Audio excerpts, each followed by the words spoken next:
अथैकविंशोऽध्यायः 21वां अध्याय। भीम शंकर ज्योतिर्लिंग की उत्पत्ति तथा उसके माहात्म्य का वर्णन। सूत जी बोले, उसके बाद शिवजी भी अपने गणों को साथ लेकर राजा के कल्याण की कामना से आदर पूर्वक वहां गए और उसकी रक्षा के लिए गुप्त रूप से स्थित हो गए। इसी अवसर पर कामरूपेश्वर ने वहां पार्थिव लिंग के आगे गहन ध्यान करना प्रारंभ किया। तभी किसी ने जाकर राक्षस से कह दिया कि वह राजा आपके निमित्त कुछ अभिचार कर्म कर रहा है। सूत जी बोले, यह सुनकर राक्षस कुपित हो उठा और उसे मारने की इच्छा से हाथ में तलवार लेकर राजा के समीप गया। वहां जो पार्थिव शिवलिंग आदि रखा हुआ था उसे देखकर और उसके स्वरूप को देखकर उसने निश्चय कर लिया कि यह मेरे लिए कुछ कर रहा है, अतः मैं आज सभी सामग्री सहित इसे बलपूर्वक मार डालूंगा। इस प्रकार विचार करके अत्यंत क्रुद्ध हो राक्षस ने राजा से कहा। भीम बोला, हे दुष्टात्मा राजा, तुम इस समय क्या कर रहे हो? यह सच सच बता दो तो तुम्हें नहीं मारूंगा, अन्यथा निश्चय ही तुम्हारा वध कर दूंगा।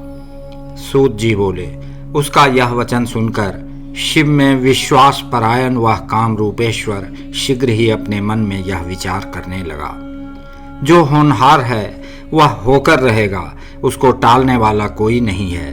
यहाँ तो सब कुछ प्रारब्ध के अधीन है और शिव को ही प्रारब्ध कहा गया है। वे दयालु शिव जी निश्चित रूप से इस पार्थिव लिंग में भी उपस्थित हैं। क्या वे मेरे लिए कुछ नहीं करेंगे? यह राक्षस उनके सामने क्या है?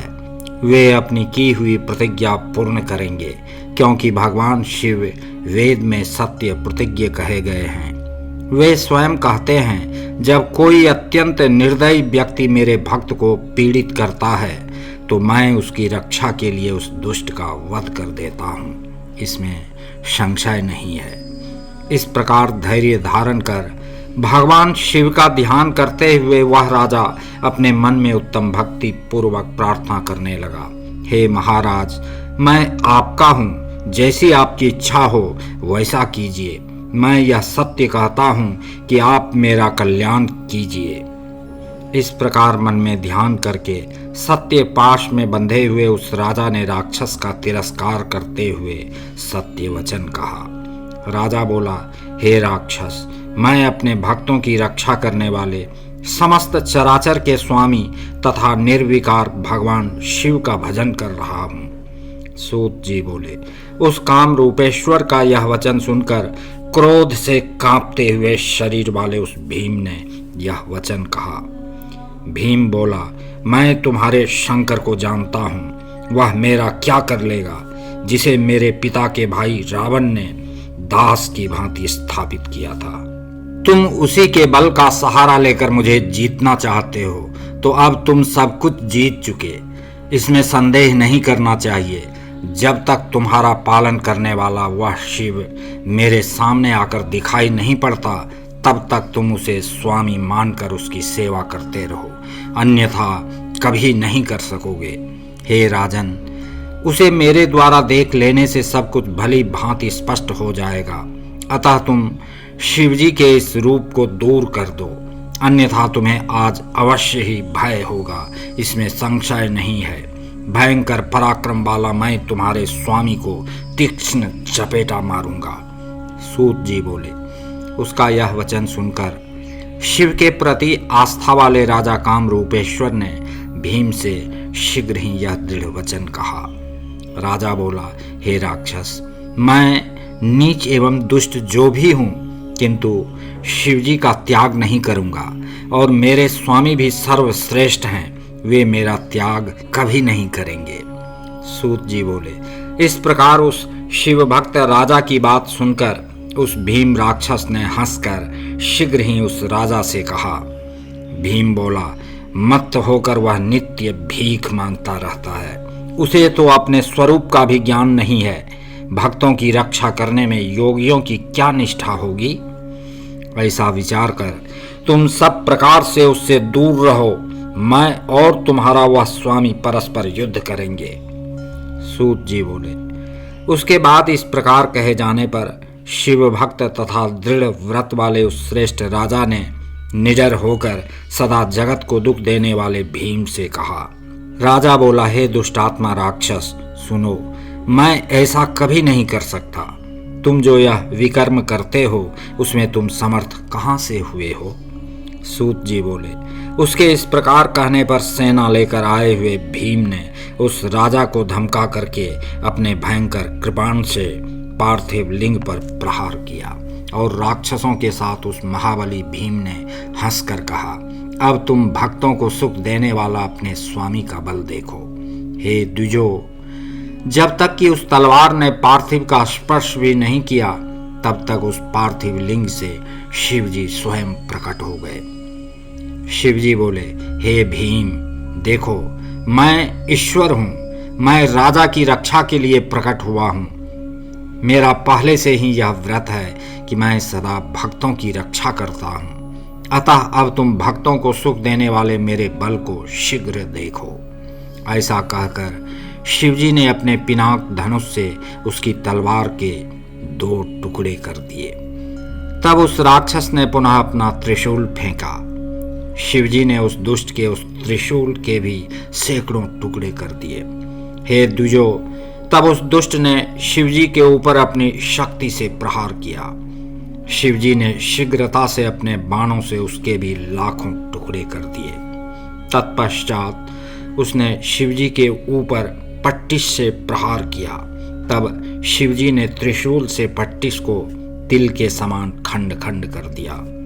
उसके बाद शिव के गणों तथा राक्षसों के बीच घोर युद्ध होने लगा, जो देखने वालों को भय उत्पन्न करने वाला था। इसके बाद तो उससे सारी पृथ्वी क्षण भर में व्याकुल हो उठी और पर्वतों सहित सभी समुद्र विक्षुब्ध हो उठे। सभी देवता तथा ऋषि अत्यंत व्याकुल हो गए और आपस में कहने लगे कि हम लोगों ने व्यर्थ ही शिव से प्रार्थना की। इसी बीच नारद जी आकर के दुख को नष्ट करने वाले शिवजी से हाथ जोड़कर तथा सिर झुकाकर प्रार्थना करने लगे। नारद जी बोले, हे नाथ, हे विभ्रम कारक, आप क्षमा करें। क्या तृण पर कुठार का प्रयोग करना उचित है? अतः आप शीघ्र ही इसका वध कीजिए। तब नारद के द्वारा इस प्रकार प्रार्थना किए जाने पर प्रभु शिव ने अपने हुंकार रूपी अस्त्र से समस्त राक्षसों को भस्म कर दिया। हे मुने, इस प्रकार शिवजी के द्वारा वे सभी राक्षस क्षण मात्र में सभी देवताओं के देखते देखते दग्ध कर दिए गए। जिस प्रकार दावानल से उत्पन्न अग्नि वन को जला डालती है, वैसे ही कुपित शिवजी ने राक्षसों की सेना को क्षण भर में जला डाला। उस समय किसी को ज्ञात ना हुआ कि भीम की भस्म कौन सी है। वह परिवार सहित भस्म हो गया, उसका नाम भी कहीं सुनाई नहीं पड़ता था। इसके बाद शिवजी की कृपा से सभी मुनीश्वरों तथा इंद्र आदि सभी देवताओं को शांति प्राप्त हुई और सारा जगत स्वस्थ हो गया। उस समय महेश्वर के क्रोध की ज्वाला एक वन से दूसरे वन तक फैलने लगी। इससे राक्षसों की वह संपूर्ण भस्म वन में सभी जगह व्याप्त हो गई। उससे अनेक कार्य संपन्न करने वाली ऐसी औषधियां उत्पन्न हुई, जिनके प्रभाव से मनुष्यों के रूप तथा वेश भिन्न भिन्न रूप में बदल जाते हैं। हे द्विजो, उन औषधियों से भूत प्रेत पिशाच आदि दूर भाग जाते हैं। जगत का ऐसा कोई कार्य नहीं है जो उन औषधियों से ना होता हो।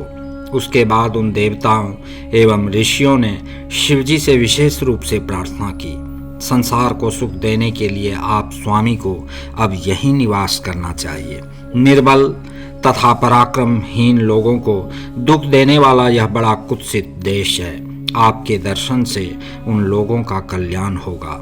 आप भीम शंकर नाम से प्रसिद्ध होंगे और सब कुछ सिद्ध करेंगे। सभी आपत्तियों को दूर करने वाला यह लिंग सदा पूज्य होगा।